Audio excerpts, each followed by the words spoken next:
नमस्कार. कोकण सिरीजमधील सारिकाच पेजमध्ये तुम्हा सर्वांचे स्वागत आहे. आता सुवर्णदुर्ग शिपिंग या ठिकाणी आम्ही पोचलेलो आहोत.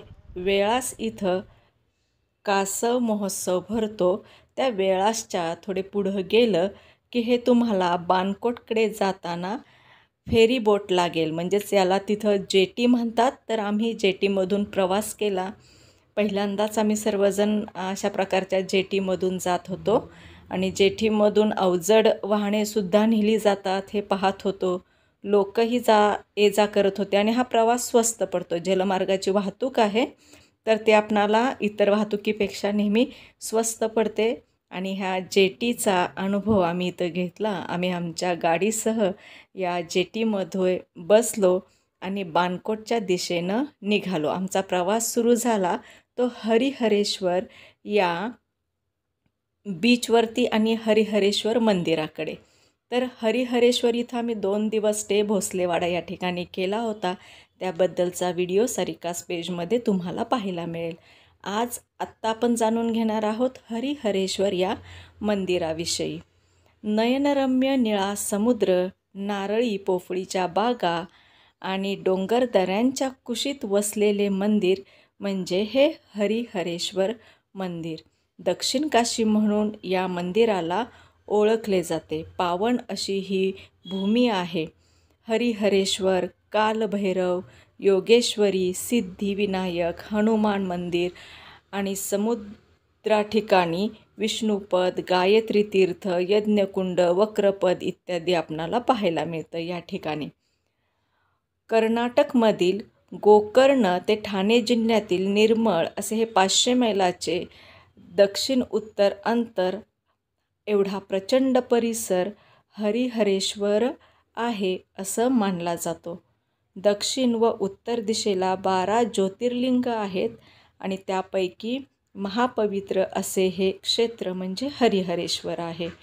हरिहर नावाचा पश्चिमाभिमुख देवता हरी व हर यांचा स्वरूप इथं संगम झालेला दोन्हींचा आपणाला पाहायला मिळतो. ब्रह्मगिरी, पार्वती व विष्णुगिरी, शिवगिरी या 4 टेकड्यांनी युक्त हरिहरेश्वर हे गाव आहे. गावाच्या उत्तरेकडे हे मंदिर आहे. भगवान विष्णूंचाच आशीर्वाद असे या मंदिराला मानले जाते. प्राचीन असे हे मंदिर आहे, परंतु मंदिराच्या या बांधकामाचा निश्चित कालखंड काही सांगता येत नाही. पेशव्यांचे हे कुलदैवत आहे असे मानले जाते आणि इथं असलेली काळभैरव, श्री योगेश्वरी हे महत्त्वाची स्थानं आहेत. प्रथम काळभैरवाचे दर्शन घेतले जाते आणि त्यानंतर हरिहरेश्वराचे दर्शन घेतले जाते व पुन्हा कालभैरवाचे दर्शन घेऊन त्याला सांगितले जाते की आम्ही हरिहरेश्वराचे दर्शन घेतले आणि आता आमचे दर्शन पूर्ण झालेले आहे. तर असे हे सुंदर मंदिर आहे. कोकणी बांधकामाचे नमुने इथं आपणाला पाहायला मिळतात. उतरत्या छपराचे हे असे मंदिर आहे आणि कालभैरव, योगेश्वरी माता असं इथं आपणाला पहिल्यांदा आपण त्यांचे दर्शन घेतो आणि त्याच्या समोरच हरिहरेश्वराचे हे मंदिर आहे. आख्यायिका याबाबत अशी आहे काळभैरवाच्या संदर्भात. बळीराजाकडून 3 पावले भूमी घेताना वामनाने दुसरे पाऊल जे ठेवलेले आहे ते येथून म्हणजे हरिहरेश्वरमधूनच सुरू होते असे मानले जाते. अगस्त्य मुनींनी जेव्हा शांततेच्या शोधात ते बाहेर पडले तेव्हा ते येथे आले आणि येथील 4 स्वयंभूलिंगाच्या दर्शनाने त्यांचे मन शांत झाले असे मानण्यात येते. प्रथम काळभैरवाच्या दर्शनानंतर हरिहरेश्वराचे दर्शन घेऊन आम्ही दक्षिण इथं प्रदक्षिणा मार्ग केलेला आहे. त्याचा व्हिडिओ मी सेपरेट टाकणारच आहे. सुंदर असा तो प्रदक्षिणा मार्ग आहे.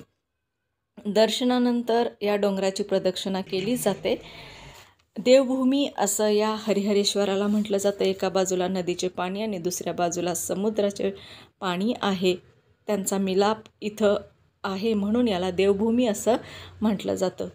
तर या भगवान काळभैरव म्हणजेच शंकराचा एक अवतार आहे आणि याची एक आख्यायिका इथं अशी सांगितली जाते की शताघ्न नावाच्या 100 तोंडाच्या राक्षसाचा वध करण्यासाठी भगवान शंकराने कालभैरवाचा अवतार घेतला आणि राक्षसाचा वध केल्यानंतर भगवान शंकराने कालभैरवाला वरदान दिले की ज्या राक्षसाला मला मारता आले नाही त्यासाठी मला अवतार घेता आला, त्यामुळे लोक सर्वप्रथम तुझे दर्शन घेतील आणि नंतर माझ्या दर्शनासाठी येतील. काळभैरवाची स्थापना अगस्त्य ऋषींनी केली आहे असे मानले जाते. काळभैरव व योगेश्वरीच्या मूर्ती इथं आहेत. उग्र स्वरूपाची अशी ती देवता काळभैरव असल्याने दुपारी काळभैरवाला चंदनाचा लेप हा दिला जातो. हरिहरेश्वराबद्दल सुद्धा एक आख्यायिका अशी सांगितली जाते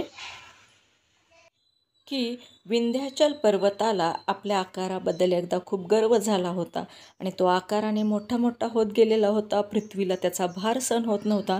तेव्हा सर्वांनी देवीदेवतांनी मिळून शंकराचा धावा केला. तेव्हा मग भगवान शंकरांनी अगस्त्य ऋषींना विंध्याचलचे गर्वहरण करण्यासाठी पाचारण केले. अगस्त्य ऋषींना विंध्याचल हा आपला गुरु मानत असेत. मग अगस्त्य ऋषींनी विंध्याचलकडे गेले आणि त्याला म्हणाले की मला दक्षिणेकडे जायचे आहे, तुझा अवतार जरा किंवा तुझे रूप जरा कमी कर, आकार लहान कर, म्हणजे मला पलीकडे जाता येईल. गुरु असल्या कारणाने विंध्याचलाने आपला आकार हा लहान केला आणि तो झुकून तिथं उभा राहिला.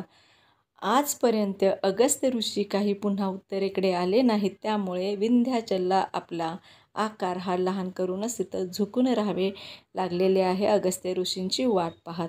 अशी आख्यायिका इथं सांगितली जाते. ब्रह्मगिरी, विष्णुगिरी, शिवगिरी व पार्वती असे येथील टेकड्यांची नावे आहेत आणि या डोंगरांचा आकार इथं शिवलिंगाला प्राप्त झालेला आहे.